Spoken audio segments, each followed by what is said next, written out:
جس سچائی کو انہوں نے جانا اس کو انہوں نے اپنا لیا، اس پر استقامت اختیار کر لی۔ اللہ تعالیٰ نے ان کے دلوں میں یہ یقین بٹھایا تھا کہ اس دن اس طرح ان کے دل مضبوط ہو گئے۔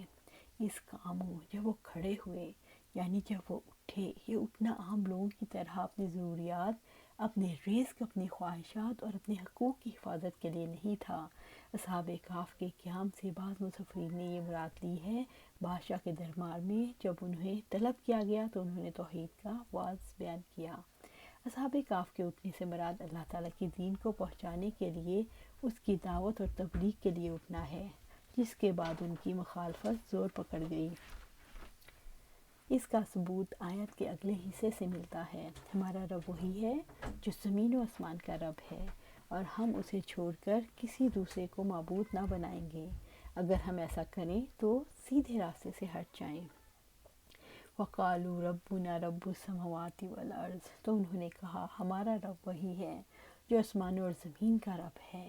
بعض لوگ کہتے ہیں کہ انہوں نے ایک دوسرے کو توحید کے وہ دلائل سنائے جو اللہ تعالیٰ نے ان کے دلوں میں ڈالے، یعنی جس نے ہمیں پیدا کیا، ہماری پرورش کی، جو ہمیں رزق عطا کرتا ہے اور جو ہماری تدبیر کرتا ہے، وہی تمام کائنات کو پیدا کرنے والا ہے، وہ ان عظیم مخلوقات کو پیدا کرنے میں منفرد ہے۔ یہ بت اور خود ساختہ معبود اس کائنات کے خالق نہیں، جو کسی چیز کو پیدا کر سکتے ہیں اور نہ رزق دے سکتے ہیں۔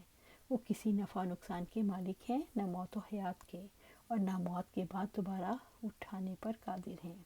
بس انہوں نے توحید ربوبیت سے توحید الوہیت پر استدلال کیا اور کہا لن ندعو من دونہ الہا، لن ندعو من دونہ الہا، اس کے سوا ہرگز کسی کو معبود نہ پکاریں گے، یعنی ہم مخلوق میں سے کسی ایک کو اللہ کے سوا الہ نہیں بنائیں گے۔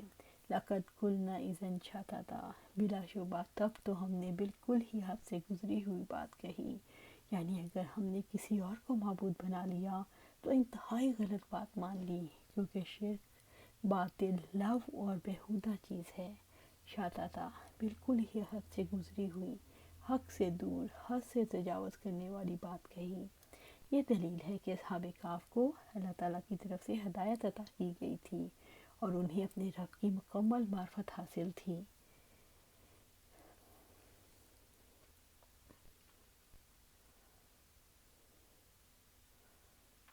اسی طرح اللہ سبحانہ تعالیٰ کہتے ہیں آپ کہہ دیں کہ اگر تمہارے باپ اور تمہارے بیٹے اور تمہارے بھائی اور تمہاری بیویاں اور تمہارے خاندان اور وہ مال جو تم نے کمائے ہیں اور وہ تجارت جس کے مندہ پڑ جانے سے تم ڈرتے ہو اور وہ گھر جنہیں تم پسند کرتے ہو تمہیں اللہ تعالیٰ اور اس کے رسول اور اس کی راہ میں جہاں سے زیادہ محبوب ہیں تو انتظار کرو یہاں تک کہ اللہ تعالیٰ اپنا حکم لے آئے، اور اللہ تعالیٰ نافرمان لوگوں کو ہدایت نہیں دیتا۔ الحب فی اللہ، ان سے اندازہ ہوتا ہے کہ حب الہی کمال ایمان و دین ہے۔ تین خصلتیں ایسی ہیں، آپ صلی اللہ علیہ وسلم نے فرمایا تین خصلتیں ایسی ہیں جس میں یہ پیدا ہو جائیں اس نے ایمان کی مٹھاس کو پا لیا۔ اول یہ کہ اللہ تعالیٰ اور اس کا رسول صلی اللہ علیہ وسلم اس کے نزدیک سب سے زیادہ محبوب بن جائیں۔ دوسرا یہ کہ وہ کسی انسان سے محض اللہ کی رضا کے لیے محبت رکھے۔ تیسرا یہ کہ کفر میں واپس لوٹنے کو ایسا برا جانے جیسا کہ آگ میں ڈالے جانے کو برا جانتا ہے۔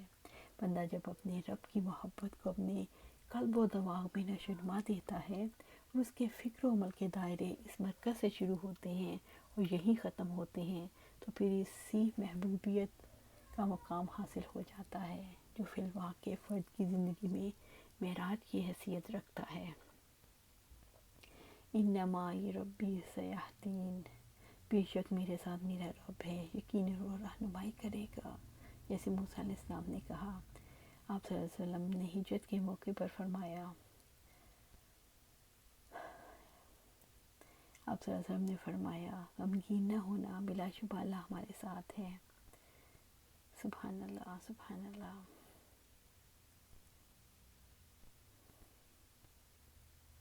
گویا تعلق باللہ کو مستحب کرنے کے لیے عبادت، ذکر الہی، مجاہدہ نفس، اللہ تعالیٰ کے احسانات کا احساس اور دعا وہ عناصر ہیں جنہیں پیش نظر رکھنا ضروری ہے۔ دین کا ہر طالب علم جانتا ہے قرآن و سنت اور دینی ادب میں ان موضوعات پر بہت کچھ لکھا گیا ہے، یہاں صرف اشارات سے کام لیا گیا ہے۔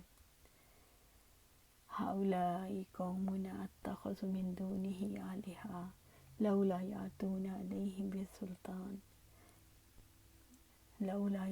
علیہم بسلطان مبین ومن اظلم ممن افترى علی اللہ کذبا۔ ہماری اس قوم نے اللہ تعالیٰ کے سوا دوسرے معبود بنا رکھے ہیں، وہ ان کے حق میں کوئی واضح دلیل کیوں نہیں لاتے؟ چنانچہ اس شخص سے بڑا ظالم اور کون ہوگا جو اللہ تعالیٰ پر جھوٹ باندھے۔ سورۃ الکہف آیہ 15۔ ہماری اس قوم نے اللہ تعالیٰ کے سوا دوسرے معبود بنا رکھے ہیں، وہ ان کے حق میں کوئی واضح دلیل کیوں نہیں لاتے؟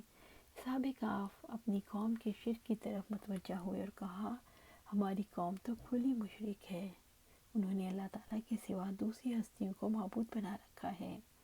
لولا یاتون علیہم بسلطان مبین، وہ ان کے حق میں کوئی واضح دلیل کیوں نہیں لاتے؟ یہ شرک پر کھلی دلیل کیوں نہیں لے کر آئے؟ انہوں نے واضح کیا کہ شرک یقین پر نہیں، جہالت و گمراہی پر مبنی ہے۔ یہ بات اسلامی عقیدے کا حصہ ہے کہ انسان جو طریقہ زندگی اختیار کرے اس کے پاس اس کے لیے ایسی دلیل ہو جو عقل کے مطابق ہو۔ یہ لوگ واضح دلیل کیوں نہیں لائے؟ الفاظ سے پتہ چلتا ہے ایمان لانے کے بعد اصحاب کہف اور ان کی قوم کے بڑے لوگوں کے درمیان مدتوں ایک بحث جاری رہی۔ اس دوران ان کے بڑوں نے جو باتیں انہیں کہیں اس میں ان کے شرک کے لیے کوئی دلیل نہیں تھی۔ فَمَنْ أَظْلَمُ مِمَّنِ افْتَرَى عَلَى اللَّهِ كَذِبًا، چنانچہ اس شخص سے بڑا ظالم اور کون ہوگا جو اللہ تعالیٰ پر جھوٹ باندھے۔ لہٰذا مشرک غیر انصاف پسند اور جھوٹے ہیں کہ توحید چھوڑ کر شرک پر اڑے ہوئے ہیں۔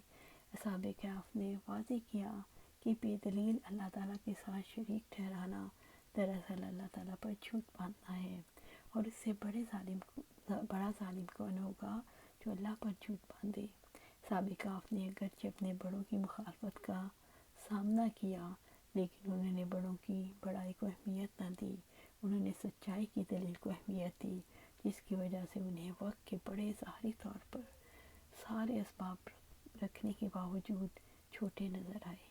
انہیں ان کا ظلم نظر آنے لگا کیونکہ وہ جھوٹ کی زمین پر کھڑے حق کو چیلنج کر رہے تھے۔ اصحاب کہف بڑوں کی بڑائی کو اہمیت دیتے تو بے یقینی اور تذبذب کا شکار ہو جاتے۔